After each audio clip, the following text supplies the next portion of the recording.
What's up, everybody? I'm your host, Joseph. Welcome to Fictioning Flow. Today, we're getting into a book that's been out for a while, so I know, bear with me. It is Storm, issue number 3. And I want to review it because I didn't. I've been really busy, but we're getting back into it. So we are back with another comic breakdown. We're hitting Storm number 3. This has been a great series. If you have not been reading Storm, I don't know where you've been, but you got to get on this. Let's jump right into it.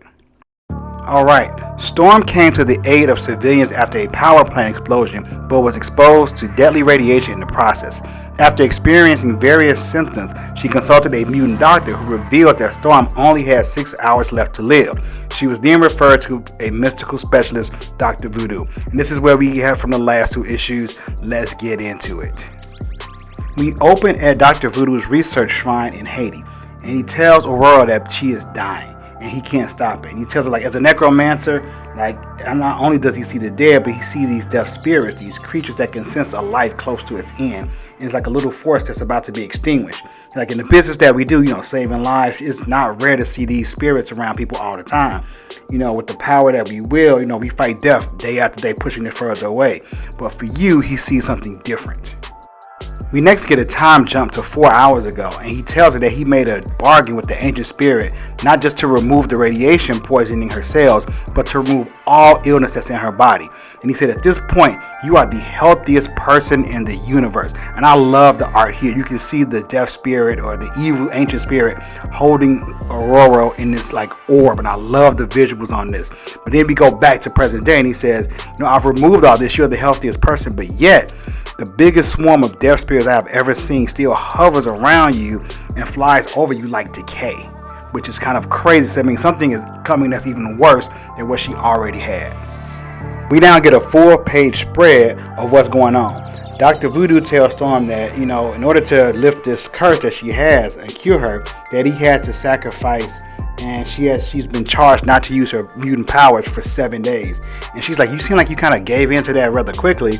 And she's looking like maybe I can learn to use the ancient tongues from my ancestors and learn some kind of sorcery to help me tame nature, And Brother Voodoo says, I kind of think you don't have time for that. But, I think what I chose for you was better than the other options.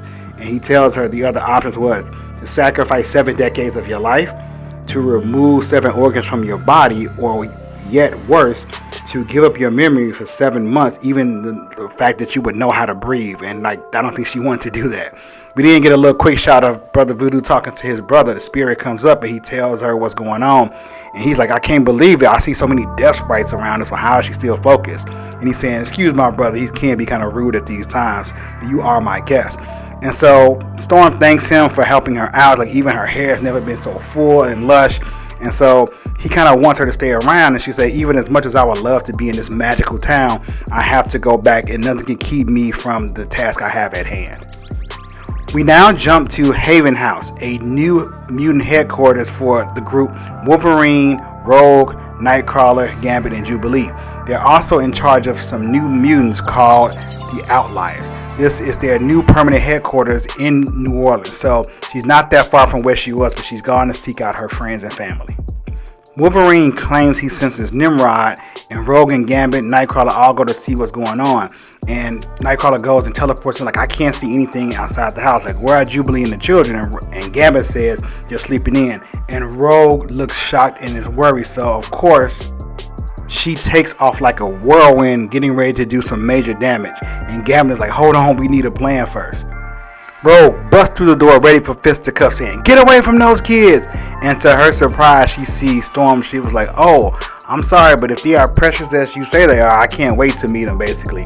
She rushes over to her hug Storm, and she's like, why didn't you call? And then she said, I did. Remy wanted it to be a surprise. And then Rogue was like, well, you know what? You ever repairing the door. Like, Logan, you the one that said Nimrod. He was like, I'm not even going to get in this. That was your idea. And Nightcrawler's like, yeah, I agree with Wolverine. She's like, well, y'all didn't object to me trying to surprise her. Next, we get this sweet, touching scene of just, them describing how Storm has always been an X-Man. This is basically her family, and that she wouldn't know what to do without them. Like, they're her heart, her center, and that she feels happy and safe among friends, and that she knows she is home. Just a tender, sweet moment with everybody giving Storm a group hug. This is where things get intense, people. We are now day 2 of the training grounds with Storm and Wolverine are going back and forth, and Storm is kind of like basically learning how to fight without her powers even more. So they're just kind of doing some simple training exercises, and she basically tells Wolverine, "You gone soft." He's like, "Yeah, soft like feathers, not at all." And then she ends up pinning him. We then skip to day 3 and 4, and I love how this scene is choreographed with them calling out the moves like Mai Tai flying knee, devastating left hook, and then on day 4 you see like a suplex from Wolverine, and Storm has him in a triangle chokehold. I love the visuals of this page. It's just beautiful, people. We are now at day 5 with no powers. Look at the environment that's kind of like mimicking what's going on with Storm. Like it's raining, there's a lightning strike, and she's not causing this, but it's going with the intensity of how she's feeling. And then Wolverine hits her with this peekaboo punch, and he tells her, "Don't get up, Aurora. This isn't training anymore. It's a beatdown, and that's what it'll be from here on out. You know the line, like, I'm the best there is at what I do, but what I do," and then it gets cut off. Because before Wolverine can finish his famous quote, Storm rushes him, and she's like, "I always get up. You should know that more than anyone else, Logan." And then they kind of have this strange look at each other, which I'm not too cool with. Like, Storm is looking at him real intensely. Wolverine is looking at her like, I don't like how this is going right now. Like, what's about to go down? Yeah, boy. I know they did not. They go in for this passionate kiss, and they just kind of going at it, and then we start to see clothes disrobing. This is not cool. I don't like what's going down. However, fun fact, Wolverine and Storm have been lovers at one point in time, but I am still not happy with this. Somebody please call T'Challa and let us find out what he has to say about all this business going on. We don't do that here. I know that's right. But anyway, we got to jump on to day 6 without powers. And Storm is in the bed. Wolverine is right next to her. And she is woken up by this humongous bird. And the bird starts speaking to her. It says, "Good morning. Are you Aurora Monroe, the one they call Storm?" And I'm just like, who is this? And where did this bird come from? Storm then proceeds to go outside to check and see what this bird is trying to do. And she says, "Be quiet, you will wake everyone. What is this about?" And the bird tells her, "You have been summoned by God Emperor Doom, ruler of Latveria, sorcerer supreme, and soon conqueror of Earth.